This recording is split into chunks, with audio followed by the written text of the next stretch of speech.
What is up, card family? Hope everybody's doing great. Today, I'm going to talk about the year 1991.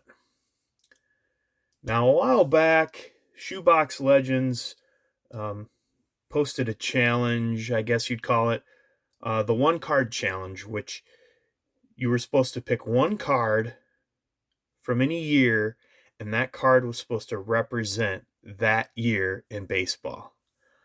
And I had told him I have a card in mind, but I don't have it in hand yet. And now I have it in hand. And I think, and I'm going to explain why, that this card, better than any other card, represents 1991, the 1991 season of baseball. Now, you can't use like the year after. So say there's a 92 card that shows an important highlight or whatever from 1991, that doesn't count. So, see what I'm saying? So 1991 was a very pivotal year for me as a person, as a child, as a sports fan, as a baseball card collector. I was 7 years old going on 8, and I opened my first pack of baseball cards that I remember, and it was 1991 Topps.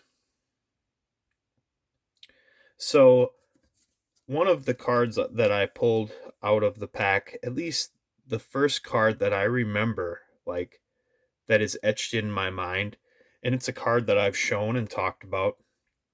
I don't have that exact copy, but I, as an adult, purchased it in a PSA 10, and I'm going to show it to you. It's a 91 Topps Wade Boggs. And I guess what stuck out to me, what drew me to it, is just the beauty of this card. The picture with the clouds all behind him. It's like he's in space, or like he's a giant tower. And I just thought it was a cool card, and I knew the name Wade Boggs, and I knew this was a special card. And I really like 91 Topps design. It's kind of simple, but it's got the 40 logo. It's got some great photography.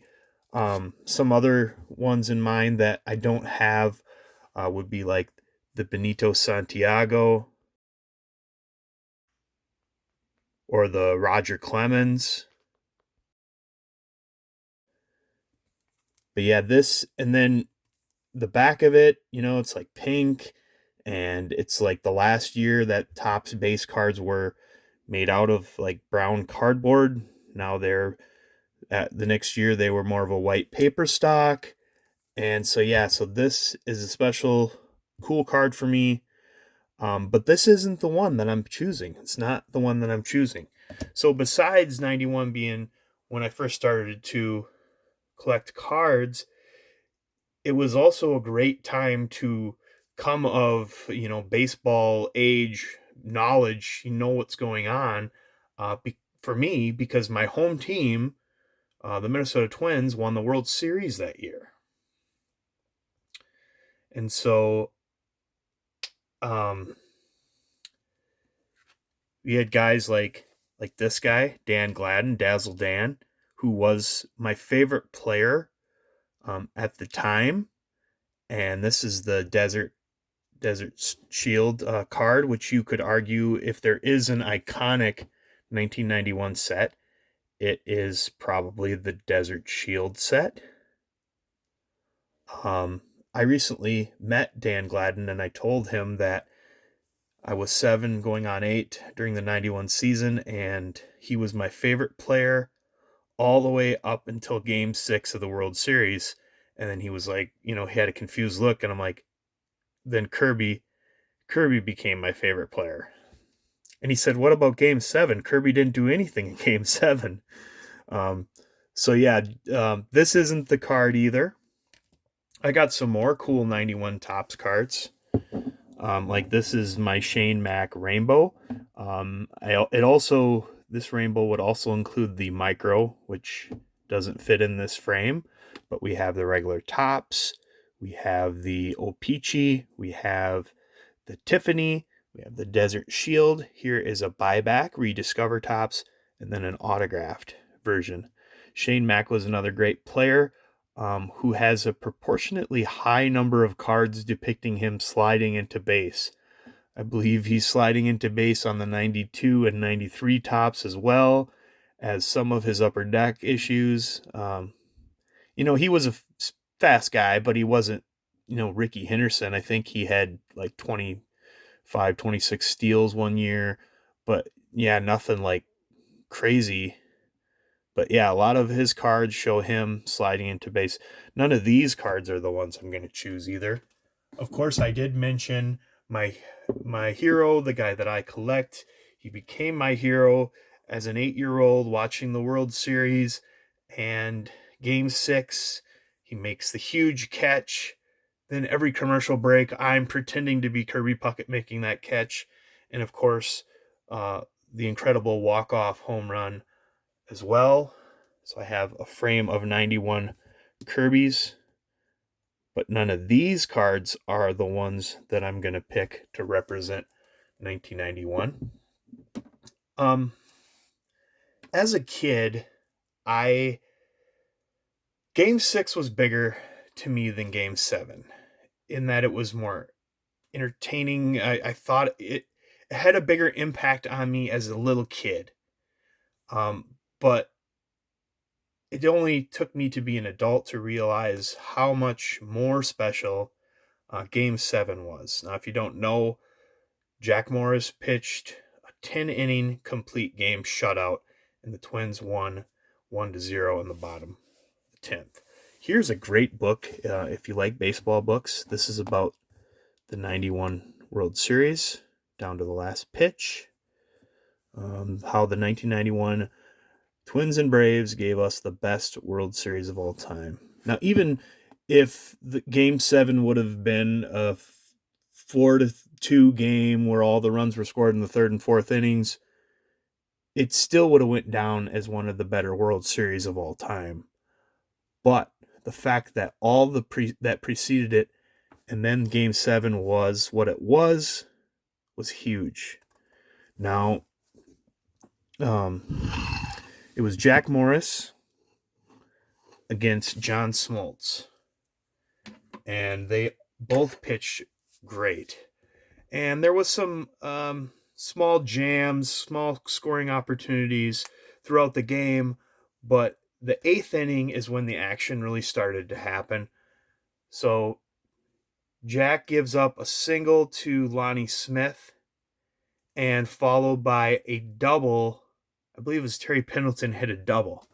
And Lonnie Smith is not slow, but he didn't score on that play.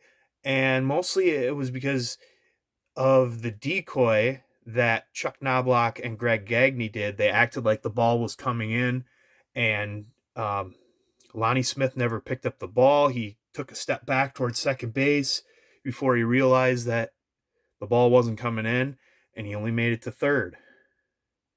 So up next is David Justice with guys on second and third with one out. And Tom Kelly comes out to the mound, asks Jack Morris, do you want to pitch to Justice or do you want to pitch to Sid Brim, who was batting after him? And Jack said, well, you're the manager. You make the call.